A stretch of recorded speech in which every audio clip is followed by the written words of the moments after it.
그러면은 이거 1장 다 하려고 그랬더니 1장 다 못하겠네요. 하여튼 주님이 여기 그 4절 다시 한번 제가 읽을게요. 왕이 나를 침궁으로 이끌어 들이시니 너는 나를 인도하라. 우리가 너를 따라 달려가리라. 우리가 너를 인하여 기뻐하며 즐거워하니 네 사랑이 포도주에서 진함이라. 처녀들이 너를 사랑함이 마땅함이니라. 그래서 여기 우리가 잘 아는 대로 이 침궁, 그러니까 이 침실은 다른 것이 아니라 가장 인팀에 아주 가까운 사랑을 이렇게 할 수 있는 곳이 바로 이 침궁이잖아요. 이것은 그리스도 예수님 안에서 그리스도 예수님과 연합되어 있지 아니한 사람, 다른 말로 얘기하면은 성령으로 인침을 받지 아니한 사람들은 이 사랑을 누리지를 못합니다. 그래서 참 이 안타까운 이러한 일들이 이제 우리가 신앙생활을 하다 보면 많이 나타나게 되는데, 그것이 뭐냐 하면은 이 육신적인 세상에서 살던 우리 삶을 그대로 교회 안에서 적용을 하면서 살려고 그래요. 그래서 이 혈과 육이 먼저 나오잖아요.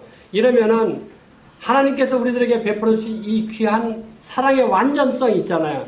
이걸 누리지를 못해요. 그래서 우리는 사랑을 해도 부족을 한데, 왜 옆에 있는 형제들을 미워하고 있잖아요. 받아들이질 못하고, 심지어 무슨 일이 있느냐면 저 형제 저 자매가 있는 곳은 아예 함께 하지를 않는다. 이렇게까지 아주 단적으로 표현하는 이거 영적으로 큰 병이 든 상태거든요. 성령의 소유자는 그렇게 못합니다. 아까 제가 첫 시간에 조금 얘기했지만 이 귀신의 얘기는요, 이 유대인들이 그렇게 자기들 나름대로 하나님한테 훈련을 받고 정말 이제는 하나님을 열심으로 섬겨보려고 이 장로의 유전까지 만들었지만은 자기들 안에 먼저 있던 그 주인하고 다른 참 주인이신 예수님을 영접을 해가지고 예수님의 거처가 되어야 되거든요. 모시질 않아요. 이게 비어있는 상태예요. 그러니까 악한 귀신이 7 귀신이 들어와가지고 여기 차지하고 있으니까 얼마나 악하겠습니까? 하나가 있을 때도 그렇게 악했는데 7이나 들어가 앉았으니, 예? 이거 사실 유대인들에 대한 그 비유를 예수님이 말씀한 거거든요. 이런 말씀을 읽으시면서 있잖아요. 우리들도 생각을 좀 하셔야 됩니다. 그래서 요한복음 1장 11절에 보면은 자기 백성에게 오심에 자기 백성이 영접지 아니하더니 영접하는 자 곧 그 이름을 믿는 자들에게는 하나님의 자녀가 되는 권세를 주셨습니다. 이는 혈통으로나 육종으로나 사람의 뜻으로 나지 아니하 오직 하나님의 뜻으로 난 자들입니다. 말씀이 육신이 되어 우리 가운데 거하심에 우리가 그 영광을 보니 아버지 독생자의 영광이요 은혜와 진리가 충만하더라. 말씀이 육신이 돼요.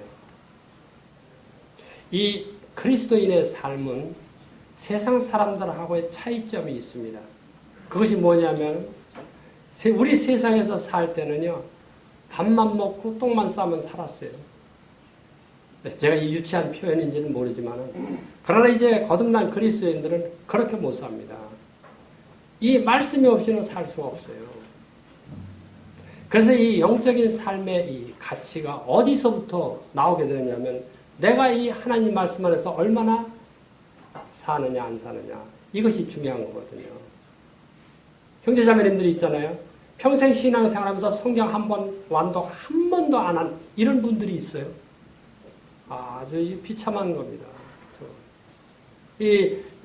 게옹뮬러, 독일말로, 독일 분이니까, 게옹뮬러 이분은 자기 평생에 성경을 450번을 읽었다고, 자서전에 보면 그렇게 나와 있어요. 450번, 저 같은 경우 450번 읽으면 진짜 꿈 같은 얘기예요. 그런데 하나님 말씀은요, 읽으시면 읽는다. 한 번 읽을 때 다르고, 10번 읽을 때 다르고, 50번, 100번 읽을 때 아주 다릅니다, 이해하는 게.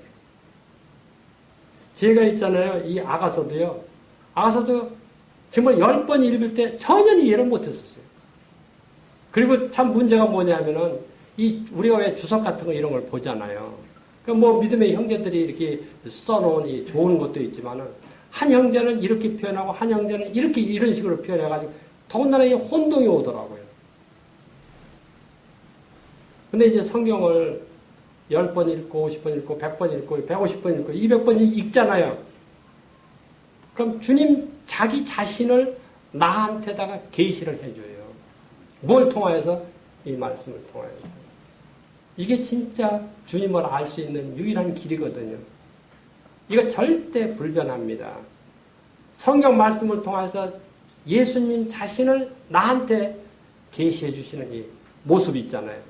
정말 귀한 것이거든요. 형제자매들 이걸 꼭 누리시기를 바라요. 그래서 우리가 그리스도 예수님과 이 사랑을 하려면 깊은 친궁으로 들어가지 않으면 아니 돼요. 주님하고 함께 있는 삶이 있잖아요. 정말 성경 앞에 펴놓고 있잖아요. 이 하나님 말씀을 읽어 내려가면서 주님이 나한테 열어서 보여주시는 그 예수님의 참모습 있잖아요. 형제자매들, 이 가슴이 있잖아요. 벅차올라요, 벅차올라요. 이 아가서 같은 이런 이 천상의 노래는 그거를 깨닫지를 못하면 안 돼요. 나중에 8장에 보면요. 거친 들에서 올라오는 자가 누구뇨? 이렇게. 거친들 있잖아요. 이게 이 땅에서 이제 마지막 우리의 사역을 다 마치고 이제 들어올리게 되는 8장 12절인가 아마 그럴 겁니다. 그 말씀이 있는데. 예? 그래서 이 단적으로 이 땅에 우리가 그리스도 예수님의 몸된 교회로 있으면서 많은 주님의 사랑과 또 주님이 명하신 일들을 감당하다가 이제 주님이 우리를 이리 올라오너라 올라오너라 하는 이 음성과 함께 들어올릴 때 우리 주님을 만나게 되면 그때 정말 우리는 뭐 얼마나 큰 눈물을 흘리고 얼마나 감사한 눈물을 흘리게 되겠어요. 우리 주님께서 그것을 원하시거든요. 이 친구의 사랑은 그리스도 예수님과 나 단둘이만 나눌 수 있는 겁니다. 형제자매들 이거 아셔요? 여기 형제자매들 부부 관계 많잖아요. 그래서 우리가 이 침소를 더럽히지 말라 이런 그 히브리서의 말씀도 있지 않습니까? 내가 예수님과 그런 교제합니까? 정말 주님이 주시는 이 극비한 비밀이 있잖아요. 이런 것을 이 성경을 통해서 주님으로부터 받느냐 이 말이에요. 저도 제 아내가 있어가지고 자매와 같이 이제 진짜 침실에서 못할 얘기가 없잖아요. 그런 거 밖에서 있잖아요. 애들이 있고 그런데 그런 얘기 못하거든요. 주님은 그러한 비밀도 나한테 알려주시기를 원하셔요. 내가 주님과 함께 깊은 친궁에 있게 됩니다. 이 하늘의 비밀은, 그리스도 예수님의 비밀은 우리가 아는 거, 이 거칠어적인 이거 아무것도 아닙니다. 무궁무진해, 무궁무진. 제가 한번 그 비밀을 한번 얘기를 해볼까요? 그 사무엘상에 보면 언약궤 뺏기는 장면이 있잖아요. 언약궤. 저는 그걸 이스라엘 그 흠리하고 비느하스하고 엘리 대제사장이 왜 그 모양 그 꼴이나 있잖아요. 그 실로에 그때 성막이 있었잖아. 그래가지고 이 언약궤를 전쟁터 이 아벡 전투에 들고 나와가지고 결국 언약궤도 빼앗기고 그래서 뭐 그런 건 줄 알았어요. 근데 주님이 그걸 나중에 깨닫게 해주셔서 밝혀주셨어요. 뭔지 아세요? 우리가 하나님으로부터 지음을 받아가지고 창세기 1장에서 그 여섯째 날 짐승하고 한 날 우리가 사람이 지음을 받잖아요. 그래가지고 2장 4절에서 하나님이 안식하십니다. 그리고 2장 7절에서 하나님이 우리를 다시 어떻게 구체적으로 만드셨는가를 표현해요. 하나님이 사람을 흙으로 지으시고 그 코에 생기를 불어넣으시니 사람이 생명이 된지라. 그래서 이 사람 가운데서 여자인 그 이브를 갖다가 이렇게 옆에서 갈비뼈를 뽑아가지고 이제 한 부부가 되게 만들어줬는데 3장에서 금방 타락하잖아요. 근데 이 3장에서 타락하면서 이제 사탄한테 모든 권세가 다 넘어가게 됩니다. 그래서 이 인간의 이 비참한 모습을 거기서부터 보여주는데 이상하게도 있잖아요. 왜 하나님이 사람을 갖다가 짐승과 한 날 만들었을까? 저 그것도 이 의문이 있었거든요. 근데 다니엘서를 읽을 때 왜 느부갓네살이 4장에서 보게 되면은 그 큰 나무 있잖아요. 큰 나무가 이게 그거 이제 꿈을 꿔가지고 하는데 이 느부갓네살이 이 모든 영광을 자기가 이루었다고 딱 입에서 한마디 나왔을 때 하나님께서 있잖아요. 느부갓네살 어떻게 만들었어요? 소처럼 만들어가지고 7년 동안 풀을 뜯게 했습니다. 짐승처럼. 왜 그렇게 했는지 알아요? 하나님을 떠난 인간은 짐승입니다. 하나님 없이 사는 인간은 다 짐승이에요. 왜냐하면 짐승은 육체와 혼밖에 없어요. 하나님을 떠난 우리 인간도 영이 죽은 상태이기 때문에 육체와 혼밖에 없어요. 그걸 우리들한테 보여주는 것이거든요. 그래서 이 사무엘상에서 이 흠리하고 비느하스가 이 언약궤를 빼앗겨 이렇게 그 블레셋에서 이렇게 뺏긴 거 있잖아요. 그게 뭐를 뜻하냐면 우리의 주권인 하나님을 잃어버린 상태를 그림으로 보여주는 거예요, 형제자매님들. 그거 깨달았는데 너무도 기가 막히더라고요. 근데 그 언약궤가 이스라엘에 가서 찾아왔어요? 어떻게 했어요? 하나님이 진짜 다시 있잖아요. 블레셋 사람들이 있잖아요. 그 5장에서 금독정하고 그 금지 5 속건제를 이렇게 들어가지고 마차에다가 소에 밀려가지고 이렇게 해서 베세메스로 보냈잖아요. 그 누가 보내온 거예요? 하나님이 다시 돌아오게 하신 거거든요. 이스라엘 백성 언약궤 찾지도 않았어요. 이스라엘 백성. 우리 영혼을 잃어버렸을 때 하나님은 자기 아들 예수님을 이 땅에 보내셔서 우리 영혼들을 구원해 주시려고 하시는 거거든요. 예수님이 무엇이 부족해서 하늘의 영광을 다 버리고 이 땅에 내려왔겠어요? 나 때문에 내려온 거잖아요. 내가 마귀의 자식 노릇하는 거 있잖아요. 소망 없이 인생을 사는 것을 불쌍히 여겨서 구원해 주시고 해서 나 때문에 오신 거잖아요. 형제자매들 나라는 거 절대 잊지 마세요. 그 오신 예수님은 지금 형제자매들과 가장 깊은 친궁에서 사랑의 교제를 나누기를 원하셔요. 형제자매들 그 사랑 나누세요? 우리에게 주어진 이 하늘의 축복 있잖아요. 상상할 수 없습니다. 이거 형제자매님들 깊이 깨달으셔야 돼요. 내가 지금 이 사는 이 가치는 하나님이신 예수님이 죽으신 가치란 말이에요. 그의 죽으심이 아니면 나는 여기서 살 수가 없어요. 존재 가치 하지 않아. 에레미야 8장에 보면은 길르앗에는 유향이 있지 아니하냐. 길르앗에는 의사가 있지 아니하냐. 그러나 너희는 고침을 받기를 원하지 않았다. 이렇게 말하고 있어요. 유향이 무엇인지 아시죠? 예수님이 탄생하셨을 때 동방박사들이 와서 황금과 유향과 몰약 이 3가지. 물론 이것은 첫 번째는 예수님이 바로 이 왕이신 황금, 그 다음에 제사장이신, 그리고 선지자인 이거를 예언적으로 보여주는 것이지만은 우리들한테 이 특별히 이 유향 같은 거를 통하여서 하시려고 하시는 것이 있어요. 영원히 병든 우리들을 완전하게 치료해 주시려고 하신 거거든요. 그 에레미야 8장에 있는 그 유향에 관한 이야기는 이 유향이 채취되는 과정이 어떻게 되는 거냐면요. 옛날 여기 한국에도 이 고무나무 같은 거 아시죠? 예? 고무나무로 고무 채취를 하려면은 칼로다가 이렇게 상처를 내가지고 진이 나와서 그 굳어지면 그걸 이제 이렇게 모아가지고 이렇게 고무를 만들고. 옛날에 우리 시골에서 보면 그 시골에서 이 소나무 있잖아요. 그거 우리 왜 송진이 이거 빨아먹고 막 이랬거든요. 어려서 그때 저기 할 때. 그 소나무에다가 상처를 내면 송진이 나오는 그게 이제 딱딱하게 굳어지면 그게 송진이잖아. 그렇듯이 이 유향이 그런 거거든요. 이 유향은 아주 최고의 약재료입니다. 이걸 가지고 고치지 못할 병이 없는 거예요. 그런데 진짜 유향이 어떤 건지 아세요? 형제자매님들. 예수님이 십자가에 달리셔가지고 이 못자국을 받으면서 흘러내린 그 피, 그게 진짜 유향이에요. 어떤 것이든지 고치지 못할 병이 없어요. 어떤 것이든지. 어떤 죄도 주님 앞에 나와가지고 고침을 받지 못할 죄가 없어요.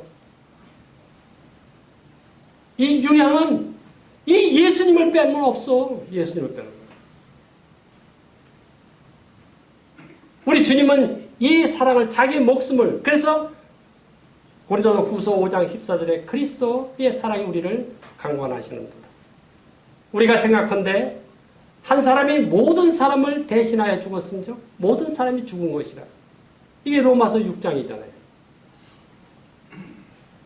저가 모든 사람을 대신하여 죽으시는 것은 이제 산 자들로 하여금 다시는 저희 자신을 위해 살지 아니하고 저희 자신을 위해 죽었다가 다시 사신 자를 위해 살게 하려 하십니다. 우리가 그리스도 육체대로 알았으나 이제는 그렇지 아니하니 모든 사람이 이 육체대로 사는 것은 우리들에게 이제 의미가 없어져요. 그런즉 누구든지 그리스도 안에 있으면 새로운 피조물이라. 이전 것은 지나갔으니 보라 새 것이다. 이 보라라는 단어를 이제 시선을 바꾸셔야 돼요. 완전히. 이 성경에서 항상 이 보라라는 이 단어가 제 개혁판에는 이 보라라는 단어가 없는데 그 시편 133편에서 이 개혁 개정판에는 보라라는 단어가 있습니다. 이제 우리가 바라보아야 될 것이 있거든요. 그리스도 예수님께서 자기 피로 자기 생명으로 사신 교회 하나밖에 없어요. 이거를 따르면 이것이 뭐냐 하면은 바로 이 아가서에 대한 진리거든요. 우리가 바라봐야 될 것이에요. 우리 주님은 이것을 완성해 놓으셨어요. 그 안에서 우리를 누리게끔 다 해주셨어요. 형제자매들 그 그리스도 예수님의 사랑을 누리셔요? 만끽하셔요? 하나님 앞에 감사하셔요? 내 삶의 가치가 어디 있는 거 확인하셨어요? 우리 구원받은 사람이 있잖아요. 진짜 세상에 가가지고 개처럼 인생을 살면은 주님께 영광이 안 돼요. 주님께 영광이 안 됩니다. 주님은 나를 위해서 자기를 통째로 주셨어요. 통째로. 몽땅! 조금도 자기 것으로 이렇게 간주하시잖아.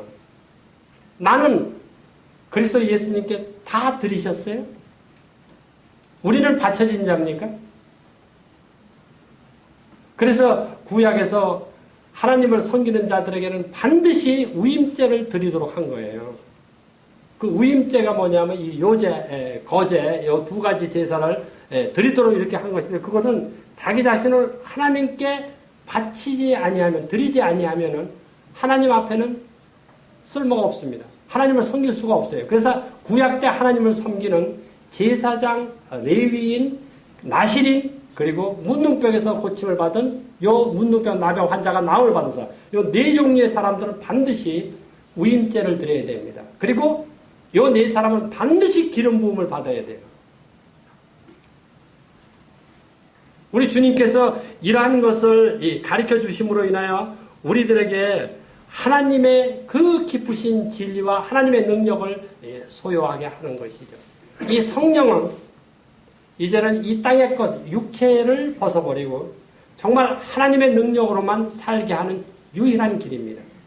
그래서 사도행전 1장 8절에서 오직 성령이 너에게 임하시면 너희가 권능을 받고 예루살렘과 온 유대와 사마리아와 땅끝까지 이르러 내 증인이 되리라.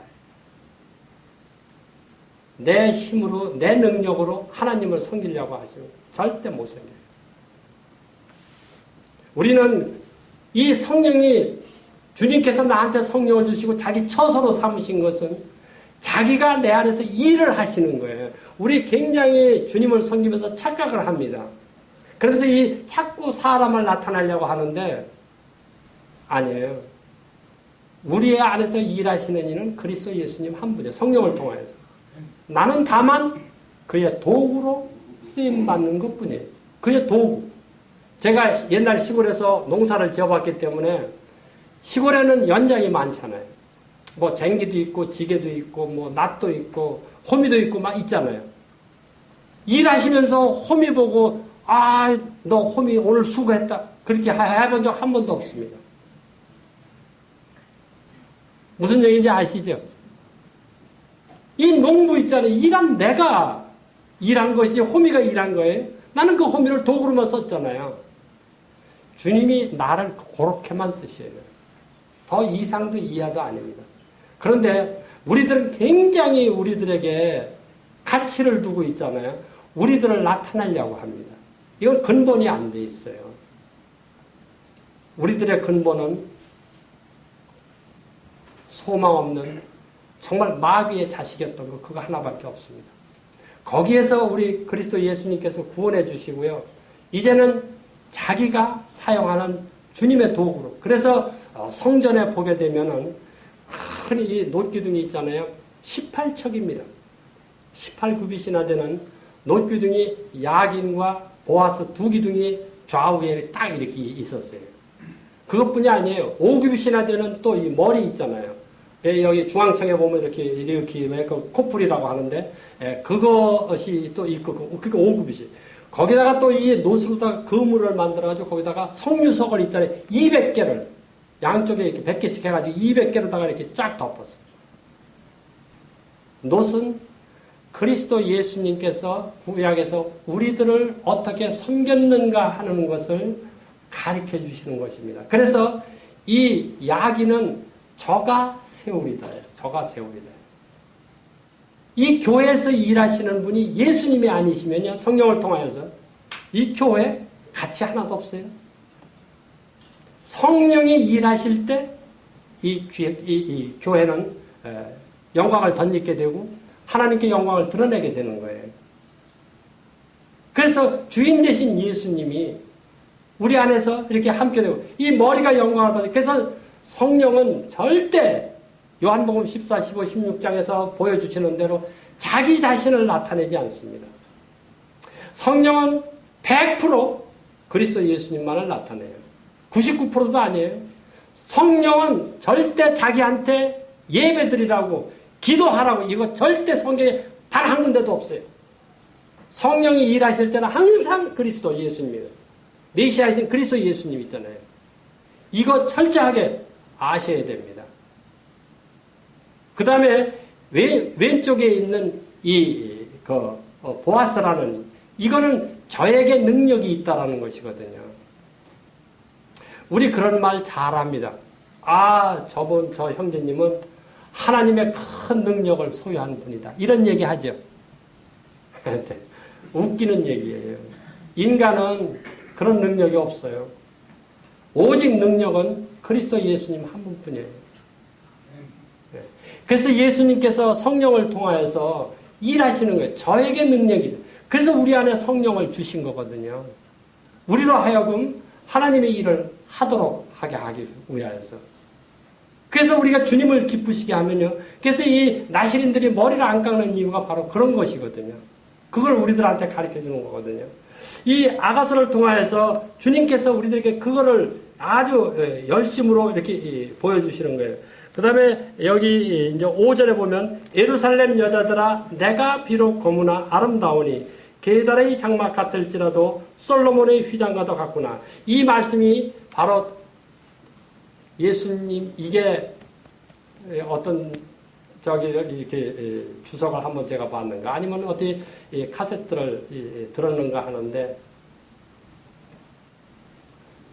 포도원에서 일하는 슐라미 여인을 이걸 비유로 이렇게 하더라고요. 아니에요. 그리스도 예수님이 우리를 위해서 어떻게 검게 되셨어요? 예수님은 아침 9시에 십자가에 못 박히셔가지고요. 오후 3시에 돌아가실 때까지 6시간 동안 해의 끝을 이셨습니다. 이 예수님은 정말 가장 아름다우시고 가장 전능하신 하나님이시면서도 나를 위해서 내 모든 죄를 다 감당하시고 십자가에서 죽으셨기 때문에 이렇게 검게 된 거예요. 이렇게 고통 가운데 예수님이 계셨거든요. 이 고통이 아니었다면 우리는 오늘 여기 존재하지 않아요.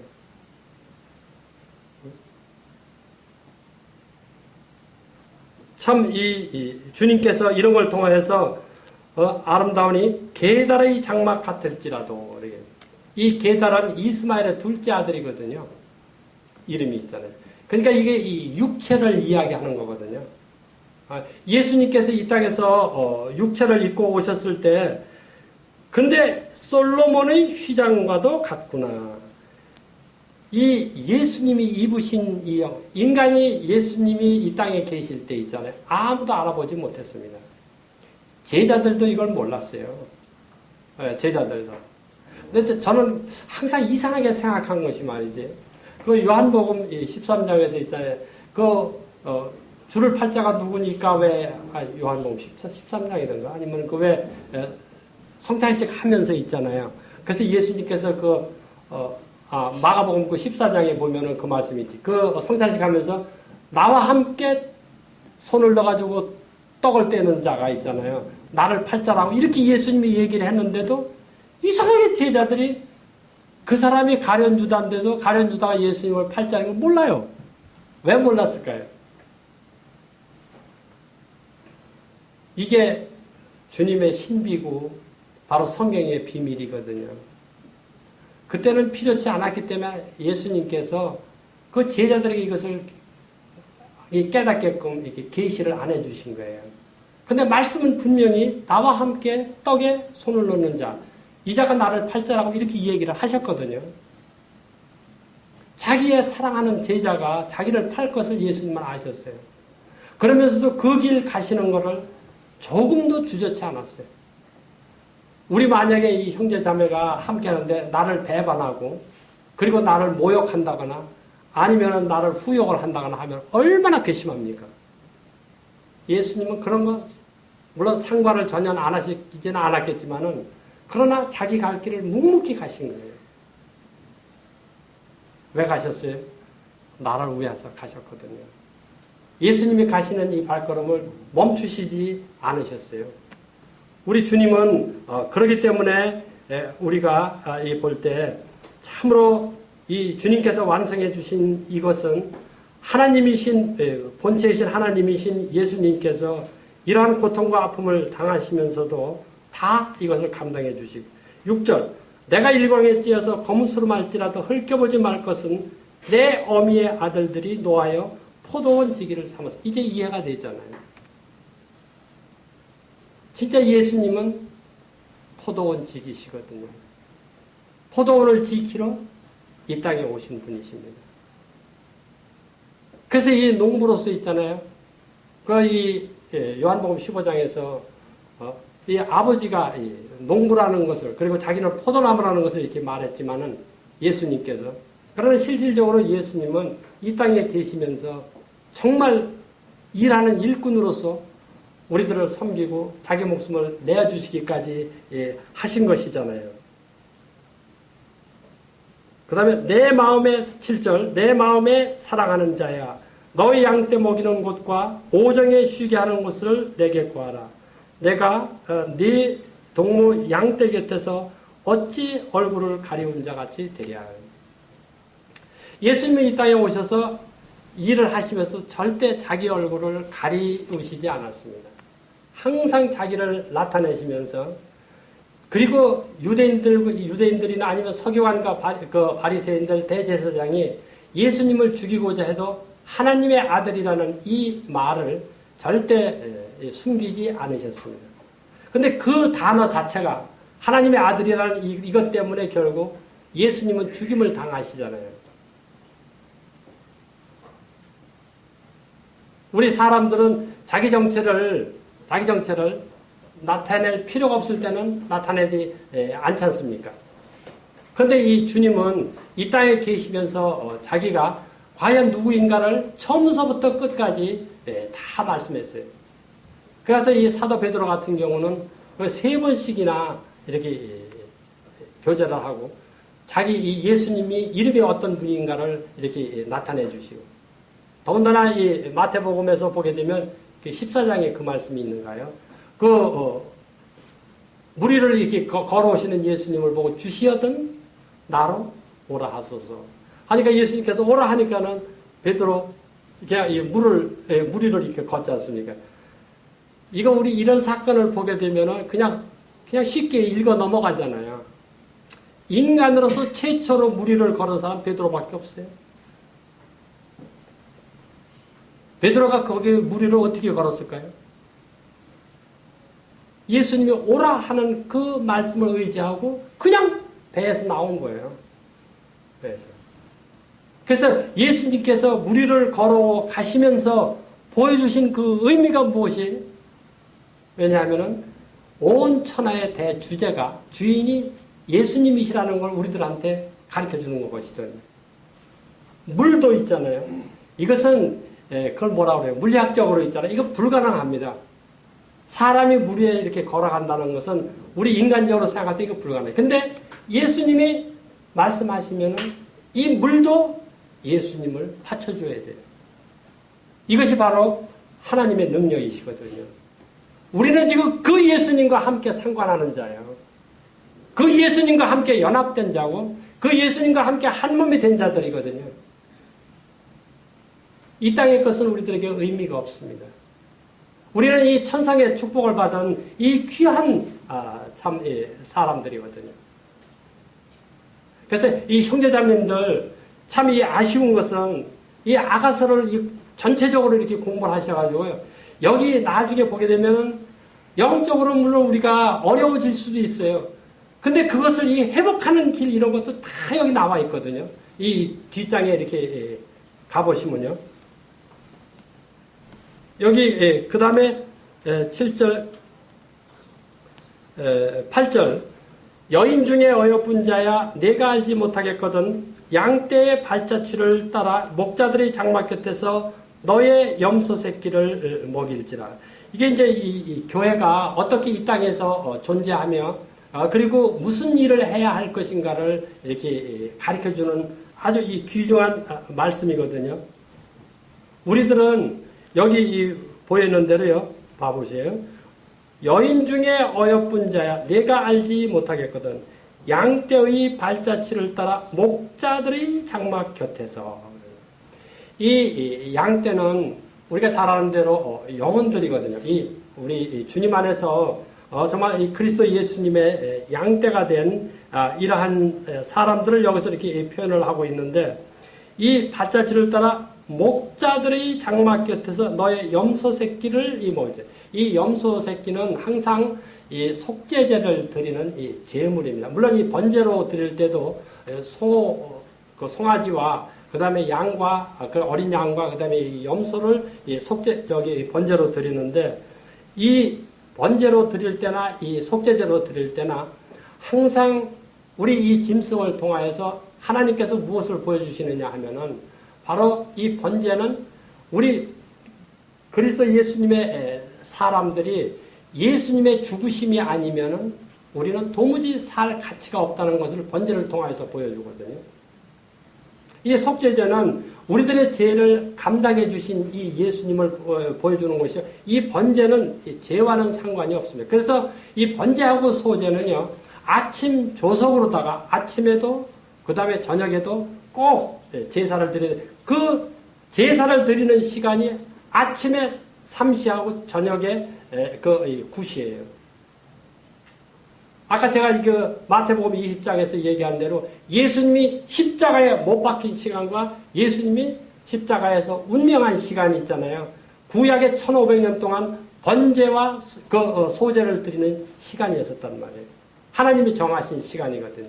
그걸 1500년 동안 이스라엘 백성들은 행해야만 했습니다. 무엇을 구해서 나중에 그리스도 예수님께서 하나님의 아들이신 예수님이 이 땅에 오셔가지고 그렇게 죽으실 것을 1500년 동안 하나의 모델로다가 이렇게 그림자로 보여주는 것이거든요. 그만큼 중요했기 때문에. 왜냐하면 이것이야말로 이 세상을 완전히 구속하는 완성이기 때문에 그랬거든요. 참 이 놀라운 은혜 중에 은혜인 것이죠. 그래서 이 사랑은 세상 어디서도 구하지 못해요. 9절에 보면 내 사랑아 내가 너를 바로의 병거의 준마에 비하였구나. 이때 당시에 세상의 주관자인 바로 그가 타고 다니는 이 준마 있잖아요. 이것이 얼마나 능력 있고 이게 아름답고 있잖아요. 그 다음에 그의 그 영광을 드러냈습니까?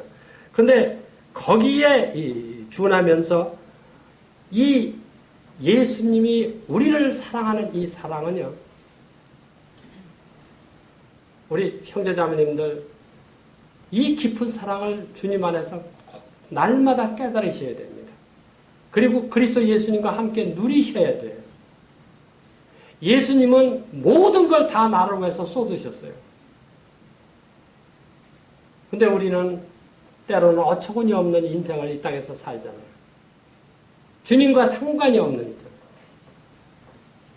그런 삶을 사실 때 내가 얼마나 주님 앞에 참 영광을 흐리고 함께 살지 못했는가 이런 걸 깊이 깨달으셔야 돼요. 우리 주님은 정말 가장 내적인 사랑을 우리와 함께 하기를 원하는데 우리는 그걸 외면하고 있는 거죠. 그래서 내가 신앙생활 하면서 어려워지거나 이러면은 이 핑계를 자꾸 다른 사람한테다가 이렇게 핑계를 하고 있잖아요. 심지어는 이 교회에다가도 이걸 핑계를 하고. 근데 이 원인이 누구한테 있느냐면은 나한테 있는 것인데. 이 원인을 해결하려면 어떻게 하셔야 돼요? 성령 속으로 들어가셔야 돼요. 100% 해결돼요. 100%. 이 하나님의 말씀은 있잖아요. 우준한 자로 지혜 있게 깨닫게 해주셔요. 하나님의 말씀은 정말 우리들이 어떻게 해야 될지 모르는 그 오리무중일 때 갈 길을 가르쳐 주시고요. 그래서 죄가 짓누르거나 아무리 어려운 일이 있어도 하나님 말씀 속에 들어가면 하나님은 우리들에게 갈 길을 가르쳐 주실 거예요. 그래서 이 은혜를 깊이 깨달으셔야 돼요. 그리고 또 한 가지는 뭐냐면은 이제 왜 신앙생활 하다가 이렇게 어려움이 많이 생깁니다. 이상하게도 왜 그거 보면 제 자매도 이제 우울증 같은 거 이렇게 앓고 이렇게 고난을 당하고 그랬지만은 이상하게 형제자매들 이 우울증 앓는 분들이 그렇게 많더라고요. 근데 그거에 너무 절망하고 어떻게 해야 할 줄을 몰라. 근데 그게 참 좋은 겁니다. 어려움이 오면 올수록 좋은 거예요. 왜냐하면 주님은 나하고 교제하시기를 원하시고 나를 부르시는 하나의 외침이시거든요. 그래서 주님한테 말씀 속에 들어가가지고 주님과 교제를 하게 되면요. 주님이 그런 걸 다 해결해 주셔요. 이사야서 43장 18절에 보면은 너희는 이전 일을 기억하지 말며 옛적 일을 생각하지 말라. 보라 내가 새 일을 행하리니 이제 나타날 것이다. 너희가 그것을 알지 못하겠느냐? 내가 광야의 길과 사막에 강을 내리니 장차 들짐승 곧 시랑감이 타져도 나를 존경할 것은 나 여호와가 너 이스라엘의 하나님이 됩니다. 이 말씀이 주는 이 파워 있잖아요. 이거 형제자매님들 정말 말씀 속에 들어가시면 다 해결이 되거든요. 시편 138편 8절에 주 여호와께서 내게 관계된 것을 완전케 하실지라. 여호와의 주의 인자하심이 영원하오니 주의 손으로 지으신 것을 버리지 마옵소서. 주님께서 내게 관계된 것을 완전케 해주신대요. 근데 왜 말씀 속으로 안 들어가요? 우리 주님은 우리의 형편을 너무도 잘 알아. 그냥 꿰뚫고 있어요. 아까도 제가 이제 그 에스겔서를 1장을 쫙 읽어보니까 그 에스겔서에 예수님의 모습이 거기 나타나거든요. 이 구약에 보면 신비합니다. 그리고 이 수레가 있잖아요. 바퀴가, 네 바퀴가 있는데 눈이 가득합니다. 그리고 이 네 바퀴가 막 이렇게 굴. 그거 무엇을 뜻하는 건지 생각해 보셨어요? 그래서 그 바퀴 속에서는요, 하나님의 신이 운행을 하는 거예요. 이 바퀴를 이렇게 굴러가요. 뭐를 뜻하는 건지 아세요? 이 세상의 주관자가 뭐냐? 하나님의 신이 운행하는 거예요. 성령이 운행하시는단 말이에요. 그래서 그 에스겔서 1장과 에스겔서 10장에 나타난 그 모습이 있잖아요. 예? 그 사람, 그 다음에 사자, 독수리, 그 소, 이게 바로 사대복음인 그리스도 예수님을 말하는 거거든요. 그래서 이것이 계시록 5장에도 그대로 나오잖아요. 바로 예수님이시거든요.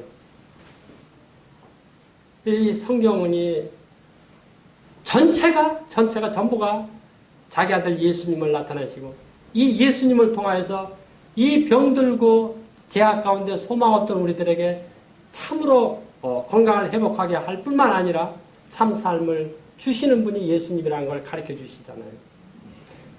형제자매들, 하여튼 예수님이 없는 나는 살 가치조차가 없습니다. 살 가치조차.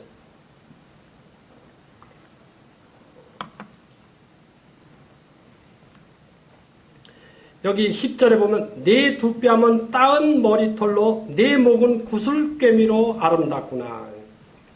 이 교회에 이제 이 아름다움이 있잖아요. 이렇게 그 신부된 교회 아니면은 여기서 이 말씀하고 있는 이 뺨에 따은 그 뺨은 따은 머리털로 내 목은 구슬꿰미로 아름답구나. 우리가 너를 위하여 금사슬을 은을 박아 만들리라. 그리스도 예수님께서 하늘의 영광을 다 가지고 이 땅에 내려오셨거든요. 그래서 자기의 그 영광, 하늘에서 입었던 영광을 보여주시는 장면이 성막에서 대제사장이 입고 있는 그 에봇 있잖아요. 화려한 그것을 통하여서 예수님이 어떤 영광을 입고 계셨는가를 이건 너무도 약한 그림자죠. 상상할 수 없는 그런 아주 희박한 그림자지만 그러나 그때 당시 이스라엘 그 광야에서 있잖아요. 대제사장이 입고 있는 이 휘황찬란한 이 에봇 있잖아요. 이 보석, 12보석이 가슴에 있고 그 다음에 여기 이 견대도 저기가 호마노가 있고 있잖아요. 그런 화려한 이 에봇을 입고 있는 이 장면을 통하여서 예수님이 어떤 분이신가를 이미 구약에서 우리들한테 소개해주는 장면이었었거든요. 그런데 이 예수님이 그냥 이 땅에 오셔서 어떻게 섬기셨느냐 하면요. 이 갈릴리 이 땅은 나중에 그 솔로몬이 성전을 지으면서 왜 히람이 백향목을 이렇게 잣나무하고 배다 줬기 때문에 거기다가 그 7도시를 갖다가 히람에게 주니까 이 히람이 있잖아요. 그것을 만족하지 못하고 뭐라고 그랬지? 그걸? 가불 땅이라고 그랬죠. 가불 땅. 이게 쓸모없는 땅이다. 그 말입니다. 그래가지고 이 히람이 그렇게 명명했는데 나중에 이 땅에 예수님이 오셨을 때 바로 이 갈릴리 그 쓸모없는 땅에서 공생애를 하셨어요. 가장 많이 역사하신 곳이 바로 이 갈릴리 지역입니다. 그 가불 땅이었거든요. 버려진 땅, 쓸모없는 땅. 내가 하나님 앞에 쓸모없는 자였었거든요. 우리 인생들 정말 하나님 앞에 쓰레기 중에 쓰레기였어요. 자기 잘났다고 생각하시는 분 여기 계세요? 그분은 잠시 생각을 좀 바꾸셔야 됩니다. 우리는 쓰레기 중에 쓰레기예요. 여기 요즘에는 전부 이 수세식 변속을 해서 모르지만 옛날에 제가 시골에 살 때는 시골에서 그걸 똥둑간이라고 그러죠. 이 도라무통이나 항아리를 이렇게 땅에다 묻어가지고 그냥 이 구더기가 버글버글 올라오는 거예요. 이런 거 요즘에 젊은 이 청년들한테 얘기하면 끔찍해가지고 제 아들이 한번 한국에 와가지고요.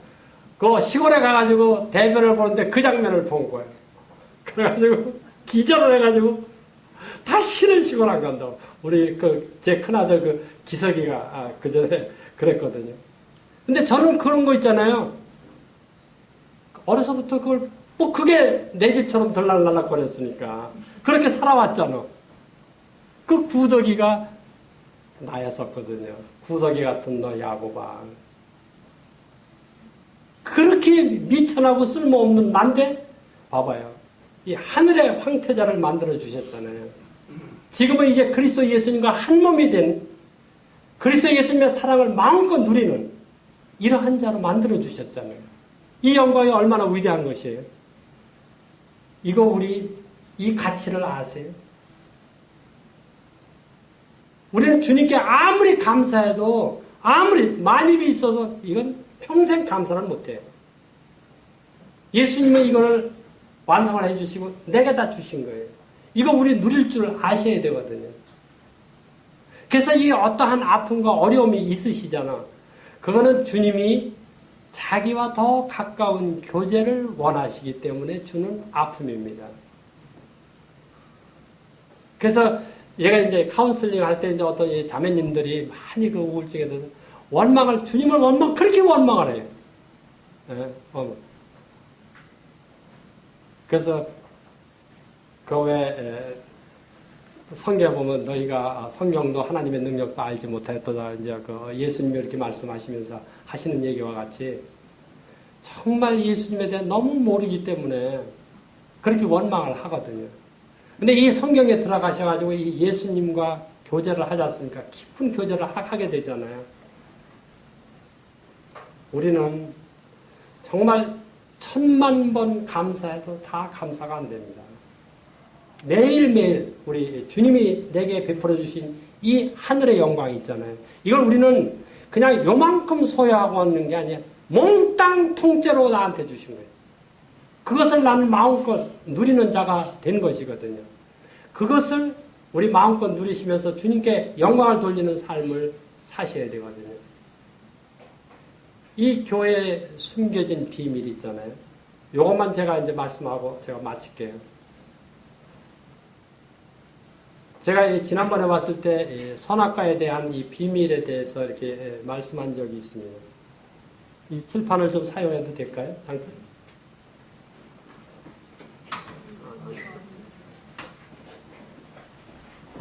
이게 칠판이 아니구나.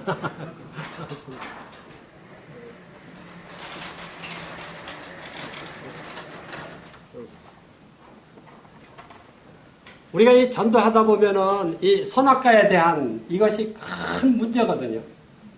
왜 하나님은 선악과를 만들어가지고 어차피 따먹고 다 아시면서도 그걸 만들어가지고 우리를 이렇게 죄인으로 만들고 그리고 죽게 만들고 그래서 항상 원망하잖아요. 근데 하나님의 깊은 오묘한 그 생각이 있잖아요. 그것이 바로 선악과거든요. 이 에덴 동산에서 이 생명나무가 있고요. 그다음에 선악과가 이 동산 중앙에 있지 않습니까? 이 두 가지를 있는데 하나님께서는 이 생명나무를 따먹지 말라고 이렇게 말씀 안 하셨어요. 다만 이 선악과만 따먹지 말라고 그랬거든요. 그런데 만일 우리가 선악과가 없고 아니면은 선악과를 따먹지 아니하고 생명나무를 따먹었다고 가정해요. 그래서 이 하나님이 있고 내가 인간이 있잖아요. 인간이 있게 되면은 이 하나님은 창조주죠. 나는 피조물이거든요. 그래서 우리가 영원히 살죠. 하나님은 창조주니까 어차피 영원히 계시잖아요. 나도 생명나무를 따먹었으니까 영원히 살 거 아니에요.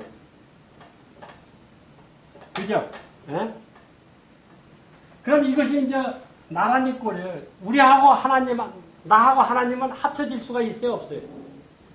영원히 창조주는 창조주대로, 피조물은 피조물대로 머무르고 말아요. 근데 하나님께서 이 선악과를 만드셨거든요. 그래가지고 죄인이 되게 만드셨어요. 그래서 이 성경에서는 우리를 죄 가운데 가두셨다고 이렇게 말합니다. 로마서에서는 우리를 불순종하는 가운데 가두었다고 이렇게 말씀하시고요. 그 다음에 갈라디아서 3장 27절에서는 22절인가? 거기는 우리를 다 죄 가운데 이렇게 가두셨다. 그래서 우리 저기 로마서 한번 찾아봐요. 11장.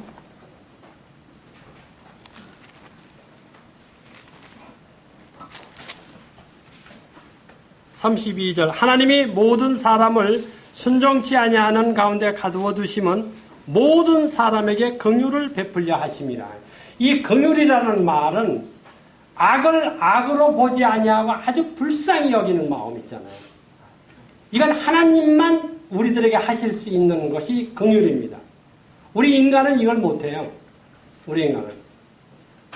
그런데 이 긍휼이 어떤 거냐 하면은 사도 바울이 이제 이 비밀을 깨달아서 왜 인간을 죄인으로 만들었는가 하는 걸 비밀을 깨닫고 깊도다 하나님의 지혜와 지식의 부요하며 그의 판단은 측량치 못할 것이며 그의 길은 찾지 못할 것이로다. 누가 주의 마음을 알아 누가 그의 모사가 되었느냐. 이 하나님의 지혜와 지식의 그 부요함이죠. 이거를 우리 인간은 몰라요. 근데 사도 바울은 요 비밀을 깨달았어요. 깨닫고 나서 아마 몰라도 아마 틀림없이 이 볼기를 쳤을 겁니다. 왜냐하면요, 사람이 죄인이 된 이유는 예수님이 이 땅에 오셔가지고 내 죄를 감당해 주심으로 인하여서 나와 예수님이 한 몸이 될 수 있는 오직 유일한 길이기 때문에 그래요. 갈라디아서 3장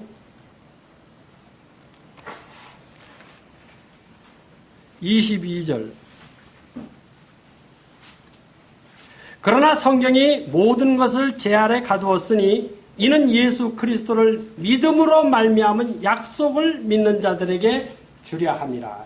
그래서 여기에 나와 있는 이 약속 있지 않습니까? 이 약속은 하나님께서 특별히 성경을 통해서 우리들에게 베풀어 주신 은혜 중에 은혜입니다. 형제님들 아니면 자매님들, 하나님의 무엇을 믿는 거지 우리가? 이 약속 있잖아요. 하나님이 말씀해 주신 그 약속 있잖아요. 그래서 많은 분들이 그럽니다. 이제 어려움이 있는 이런 카운슬링 하시는 분들이 보면 저는 믿음이 없어요. 어찌 해줄 줄 모르겠어요. 사는 게 사는 것 같지가 않아요. 막 이런 말씀. 이 믿음을 어디서 찾는지를 아세요? 내 속에서 찾거든. 그러니까 내 속에 믿음이 있어 없어요? 없어요. 아무리 찾아도 여기는 죄송한 얘기 똥밖에 안 나옵니다. 죄밖에 안 나와요. 내 속에서는. 믿음을 어디서 찾는 거냐면은 성경 속에서 하나님이 내게 약속해 주신 약속의 말씀이 있잖아요. 그래서 제가 옛날에 구원받을 때 있잖아요. 첫 번째 하나님 말씀이 딱 제 심령 가운데 나를 그냥 완전히 찬물 속에다가 집어넣으시고 있잖아요. 그냥 허부적거릴 때 있잖아요. 한 말씀 주신 것이 있어요. 환난 날에 나를 부르라. 내가 너를 건지리니 내가 나를 영화롭게 하리라. 이 말씀 있잖아요. 그게 그냥 번개불처럼 있잖아요. 꽉 내 마음에 들어오는 거예요. 저 하나님 말씀 처음으로 그렇게 받아본 적 처음이에요. 그전에는 있잖아요. 그냥 하나님 이 성경 있잖아요. 공부도 저 열심히 하고 읽기도 많이 읽었거든요. 근데 뭘 읽었는지 알아요? 그냥 학문으로 읽은 거예요. 학으로. 나하고 관계가 전혀 없어요. 근데 이제 하나님이 나한테 말씀해 주시기 시작한 거예요. 내가 처지가 환난 날이거든요. 그러니까 그 환난 날에 나를 자기만 부르면은 내가 너를 건져주니 내가 나를 영화롭게 한다 이거예요. 그때 주님께서 내 마음을 완전히 부러뜨려 주시더라고요. 예. 부러뜨려 주시는 거 있잖아요. 주님 앞에 무릎 꿇고 통곡할 수밖에 없었어요. 내 사정을 너무도 잘 아시는 하나님께서 자기가 이 약속의 말씀을 해주시니까. 그래서 한 30분 통곡하고 나가지고 성경을 펴서 읽으니까는 무슨 말씀을 또 주시느냐 하면은 43장 이사야서 1절 말씀 있잖아요. 거기 그 있죠. 야곱아 너를 창조하신 여호와께서 이제 말씀하시니라. 이스라엘아 너를 조성하신 자가 이제 말씀하시니라. 너는 두려워 말라. 내가 너를 구속하였고 내가 너를 지명하여 불렀나니 너는 내 것이라. 이 말씀이 들어올 때 얼마나 통곡했는지 모릅니다. 이 나 같은 구더기 같은 내가 하나님 것이래. 하나님이 나한테 그 말씀을 해주시는 거예요. 저 지금까지 이 말씀 잊어본 적이 없습니다. 누가 뭐래도 나는 하나님 것이에요. 우리 주님께서 약속해 주신 이 말씀 있잖아요. 이것을 내가 믿는 거지 나를 믿는 게 내 속에 믿음이 나오는 게 아니에요. 그러니까는 다들 절망하고 실망하고 그냥 현실적으로 있잖아요. 어려운 가운데 있잖아요. 그래서 우울증이 걸리고 막 이러거든요. 믿음의 주요 또 온전케 하는 이인 예수를 바라보자지 믿음이 없는 나를 바라보자가 아니에요. 그러니까 믿음 생활하는데 이거 잘못하는 거죠. 자꾸 내 안에서 있잖아요. 이 믿음을 찾아보려고 하니까. 그래서 하나님께서 믿음의 조상 아브라함, 야곱, 그 이삭, 야곱 세 사람을 헤브론에 눕게 했잖아. 그들이 자기 아내들과 함께 6이 지금 헤브론에 누워 있거든요. 오늘날까지도. 믿음의 조상이에요. 헤브론이라는 말이 뭐냐면 연합하다, 그 다음에 사귀다, 교제하다는 이런 뜻이거든요. 교회의 모형이에요. 우리는 믿음이 없으면 그리스도와 상관이 없어요. 그리스도가 아무리 약속을 많이 해줘서 믿음이 없잖아. 예수님과 상관이 없어요. 우리는 예수님이 해주신 그 약속을 믿는 그러한 자들이지. 그래서 하나님께서 있잖아요. 요 한 말씀 하고 이제 마치겠습니다. 출애굽기 2장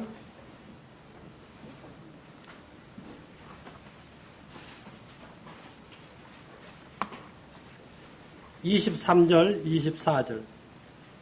여러 해 후에 애굽 왕은 죽었고 이스라엘 자손은 고역으로 인하여 탄식하며 부르짖으니 그 고역으로 인하여 부르짖는 소리가 하나님께 상달한지라.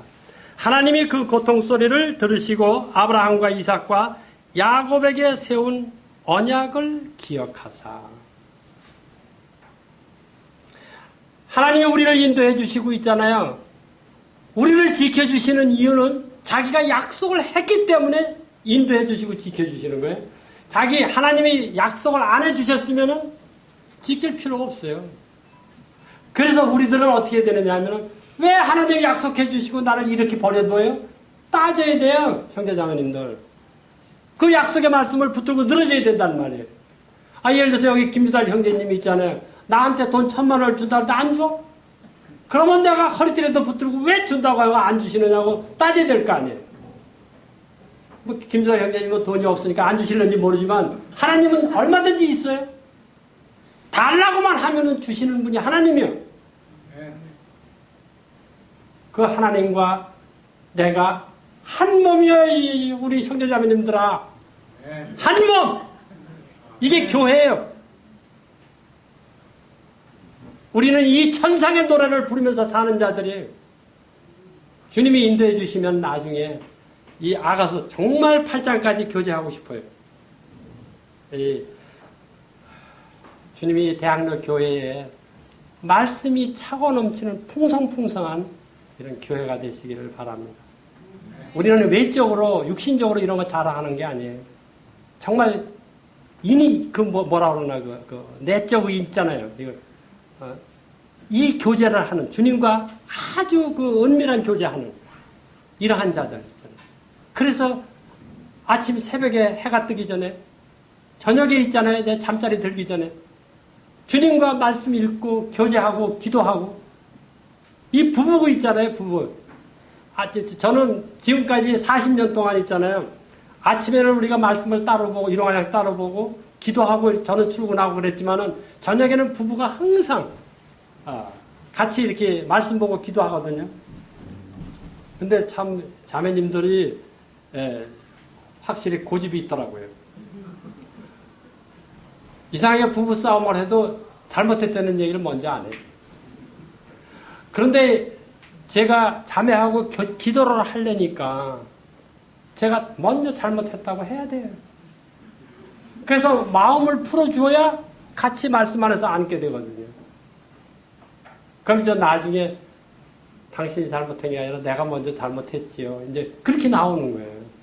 근데 누가 먼저 잘못했든 이 부부가 함께 말씀 안에서 교제하고 주님 앞에 기도하는, 그리고 형제자매들 제가 꼭 권면하고 싶은 것이 있습니다. 이 어려움이 있으실 때 있잖아요. 어려움이 있을 때. 제가 여기 왜 이어폰이 있잖아요. 이걸 뭐라 그래? 귀에 꽂고 왜 요즘에 핸드폰 듣는 거. 거기에 삼성에 나온 게 보면 실리콘으로 만든 왜 그게 자꾸 빠져요. 그래서 이렇게 주머니에다 넣고 다니다 보면 빠져서 도망가는데, 근데 그게 빠지면은 이게 져가지고 이렇게 여기 걸리질 않다고 이렇게 내려오더라고. 그게 몇 번 잊어버렸어요. 그런데 주님이 또 찾아주시고 또 찾아주시고 그랬는데, 지난번에 있잖아요. 지난번에 한 번 왼쪽 거를 잊어버렸는데 못 찾는 거예요. 아무리 찾아도. 근데 이걸 이렇게 두니까 자꾸 이게 빠진 거야. 잊어버리는구나. 그래가지고 이제 오른쪽 거를 그 본드 있잖아. 세컨데리 클럽이라고 이렇게 독일말로 하거든요. 그 본드로다 붙여가지고 떨어지지 않게끔 이렇게 해서 하니까 너무 좋은 거예요. 근데 왼쪽 거라 하려니까 왼쪽이 잃어버려서 없어. 근데 그때 뭐라 그러냐? 주님이 너 왜 나한테 기도 안 하냐? 이 생각을 딱 주시는 거예요. 그래가지고 진짜 주님 죄송합니다. 기도 안 한 거예요. 그래가지고 기도를 했어요.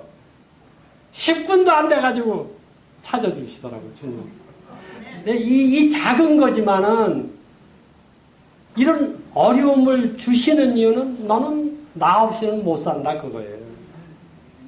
나 없이는. 그래서 우리는 말씀과 기도가 우리의 삶이야. 형제자매님들. 우리는 있잖아요. 하나님은 어디서든지 들으셔요. 하나님은 잠도 안 자셔요. 꿈도 안 꿔. 항상 부르시기만 하면은 응답하시는 분이 바로 하나님이시거든요. 그 하나님과 우리가 상관하는 자예요. 이 은혜를 꼭 매일매일 시간마다 누리시길 바라요. 감사합니다. 이 말씀이 제가 계획한 대로 이렇게 되지는 않았지만은 하여튼 저는 이 주님이 이렇게 주신 것이기 때문에 그냥 감사하고 오늘 이제 제가 물러가겠습니다. 감사합니다.